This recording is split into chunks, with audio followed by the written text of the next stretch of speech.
जीवन सबसे बड़ा शिक्षक है और यह बाधाओं के माध्यम से सिखाता है। हम उन चुनौतियों से सबसे अधिक सीखते हैं जिनका हम सामना करते हैं, और जीवन वही समस्याओं को तब तक दोहराता रहेगा जब तक कि सबक नहीं सीखा जाता।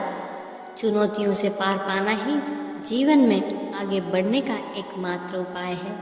तो आइए जानते हैं ऐसे 4 सबक जो हर व्यक्ति को 30 साल की उम्र से पहले सीखनी चाहिए। तो आइए वीडियो को शुरू करते हैं। इससे पहले कि हम आगे बढ़ें, अगर आप हमारे चैनल पर नए हैं तो प्लीज़ चैनल को लाइक एंड सब्सक्राइब ज़रूर कर दीजिएगा। पहला है, पैसा ही सब कुछ नहीं है। धन ईश्वर की संपत्ति है और यह सबका है। इसे समान रूप से लोगों तक पहुंचने दे। अनावश्यक विवरण छोड़ दे। पैसे का जाल मत बनाइए, नहीं तो आप मकड़ी की तरह फंसते चले जाएंगे। जीवन में धन की आवश्यकता है, लेकिन कर्म पर अधिक ध्यान दे। थोड़े में संतोष ही समृद्धि है। यदि कोई व्यक्ति झूठी प्रतिष्ठा के लिए सभी प्रयास करना बंद कर देता है तो उसकी आधी से अधिक समस्याएं अपने आप समाप्त हो जाएंगी। पैसा एक बहुत ही चतुर भ्रम है। यह खुद को नुकसान पहुंचाने के लिए काफी है। समृद्धि धन का संचय नहीं है। जरूरतें ज्यादा होने पर हम कभी समृद्ध नहीं हो सकते। यदि धन और समृद्धि के बीच अंतर है तो हम समृद्ध है। दूरी ना हो तो हम बादशाह है। दूरी ज्यादा हो तो हम दरिद्र है। केवल वही धनी व्यक्ति धर्म में प्रवेश करने का हकदार है जिसकी आवश्यकताएं कम हो। जब जरूरतें कम होंगी तो हम उन्हें जल्दी से पूरा करेंगे और हमारी जीवन ऊर्जा धर्म के मार्ग पर चलेगी। ध्यान रहे, प्यास बुझाने के लिए समुद्र की जरूरत नहीं होती। इसके लिए छोटा सा झरना काफी होता है। दूसरा है, अपने शरीर की अच्छी देखभाल करें। आप आत्मा हो, ना कि शरीर। इसलिए आप केवल आध्यात्मिक गतिविधियों में लिप्त हो जाते हैं और शरीर की देखभाल करना भूल जाते हैं। किंतु आपकी ऐसी धारणा आपको बहुत आगे तक नहीं ले जा सकती।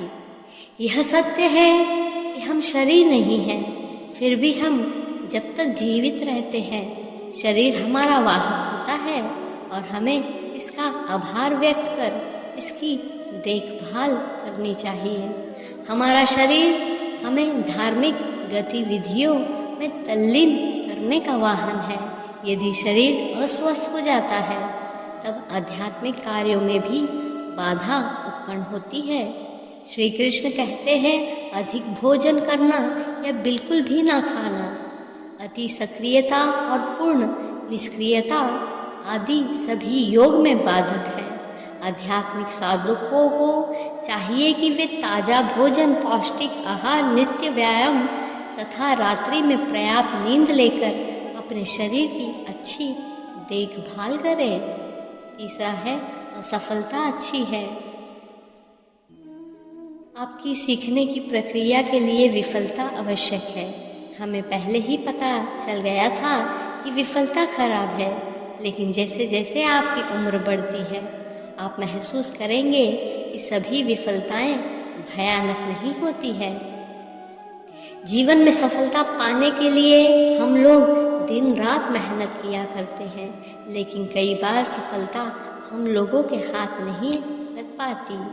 गीता के अनुसार असफल होने पर हमें निराश नहीं होना चाहिए और अपने मन को सदा शांत रखना चाहिए। श्रीमद् भागवत गीता में लिखे गए एक श्लोक के अनुसार अशांत मन से किया गया काम सफल नहीं होता है। इसलिए जिस काम को भी आप करें तो सबसे पहले अपने मन पर काबू पाए और शांत मन के साथ काम करें, क्योंकि कई बार हम लोग असफल होने पर अशांत हो जाते हैं और इसी अशांति के कारण हम सफल नहीं हो पाते हैं। इसके अलावा गीता में ये भी लिखा गया है कि सफलता और असफलता जीवन में आती जाती रहती है। इंसान को बस अपने कर्म पर विश्वास रखना चाहिए। चौथा है अपनी जिम्मेदारी ले। जीवन में बाधाएं आएंगी, समस्याएं होंगी, लेकिन उन समस्याओं का समाधान भी हमेशा रहेगा। सबसे बड़ा पुरस्कार आमतौर पर सबसे बड़ी बाधाओं के बाद आता है। हमें अपनी सफलताओं और अपनी असफलताओं की जिम्मेदारी लेनी चाहिए। महाभारत में कृष्ण ने केवल अर्जुन की समस्याओं का समाधान सुझाया जब अर्जुन ने लड़ने से इनकार कर दिया। भगवान कृष्ण ने अर्जुन को अपना निर्णय लेने की पूरी छूट दी, लेकिन वे उनके लिए युद्ध के मैदान में कभी प्रवेश नहीं किए। आप अपने जीवन के अर्जुन हैं और आपको अपने जीवन की जिम्मेदारी लेनी है। अपने जीवन के लिए जिम्मेदारी स्वीकार करें। जान ले कि यह आप ही हैं जो आपको ले जाएंगे जहां आप जाना चाहते हैं और कोई नहीं।